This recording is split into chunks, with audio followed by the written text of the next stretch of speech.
মনির এবারে পরবর্তী বল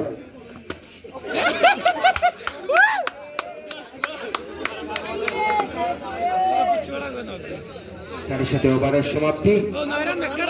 শেষে দলীয় স্কোর 62।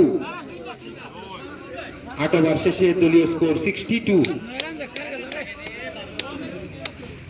নেক্সট ম্যাচে যে দুটি দল অংশগ্রহণ করছেন দলগাম এবং রাতাবাড়ি, উভয় দলের টিম লিস্ট জমা দেওয়ার জন্য অনুরোধ করা যাচ্ছে।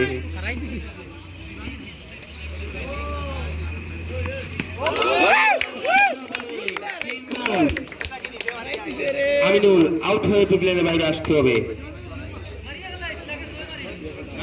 আশিক সুন্দর বোলিং এর প্রদর্শন, প্রথম বলে ক্লিন বল করে প্লেনের দিকে বাইরে যেতে মজবুর করে দিলেন আমিনুলকে। নতুন ব্যাটসম্যান হিসেবে মাঠে প্রবেশ করেছে সাব্বির।